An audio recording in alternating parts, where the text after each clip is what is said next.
But that you do. Pull that. I tell you what, I was talking to another fan, and he swore up and down that was. I'd be ultra pissed off. You know what I'm saying? Because, you know, it was a horrible. How do you throw the flag and then pick it up and deny us that you? Come on. Well, the only way you do that is if somebody else sees something else. You know, that does happen every once in a while. A guy throws a flag, and another guy comes in and says, "Nah, I had a better angle, and it wasn't a clip," or whatever the case may be, right? What I think is amazing, it was a clip. So I want to know which guy came in and like overruled. Like, how could you come in that strong that you overrule your buddy? That should never happen because the guy saw it.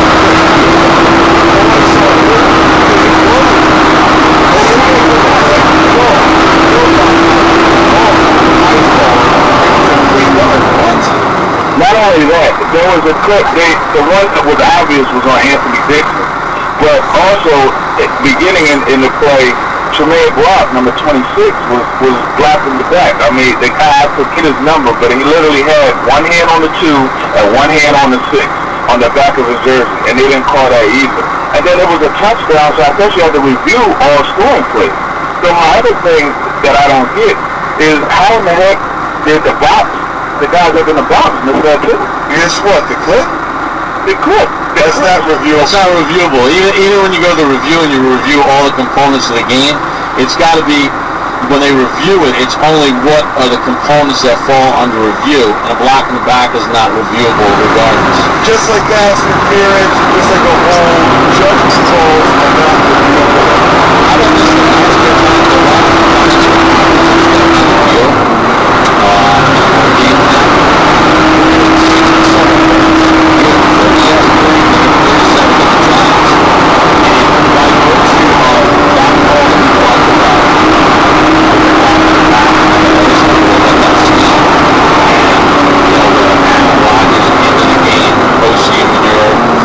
in the back is review. They wouldn't have gotten to 20 in either of their last 2 games at all.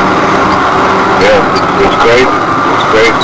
But, I mean, you got to give props to that defense. I actually got to talk to Coach Fangio and Coach Donatel after the game. And I had to call that. I really talk to them. Go right to where they come out. Come on, rush guys, bro. He's standing by the buses as they get ready to leave. They're leaving? That's awesome. Ron, we appreciate it, bro. You're the best. How about Randy Moss getting a touchdown catch? If you would have told me last year at this time that Randy Moss, you talking about 1 year ago, Bob? I mean, if you told me Randy Moss had tried the touchdown pass in Lambeau for the Niners, I'd be like, what from Alex Smith? I'd be like, first of all, Alex Smith won't even be the Niners quarterback next year. Think about that. That's what I would have said today a year ago. I would have been like, Alex Smith probably won't even be their quarterback. Randy Moss, they're in the league. You think Harbaugh's going to play a guy like that? You're trying to build a young team? I mean, it's just... A year ago right now, Teron didn't think that Alex Smith would be quarterback a year from now.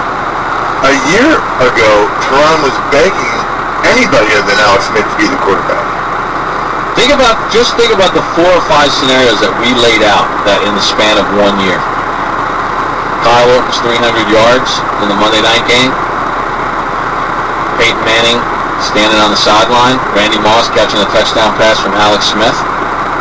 Dan Copen getting injured, going from being like a starter for the Patriots to out. Peyton Manning leading the Broncos against the Steelers. Tebow winning a playoff game and the division as a quarterback of the Broncos, now being a backup for the Jets, all in 1 year. I'll give you another one, and it's something I'm going to write about for my column at sportsusamedia.com this week. Our buddy Jake Scott, he started every game in a row for 7.5 years. Every game. I'm trying to look up exactly how many it is, but he has started every game for 7 years, 7.5 years in a row. Yet yesterday I talked to him, his wife went and got wings and they watched the game on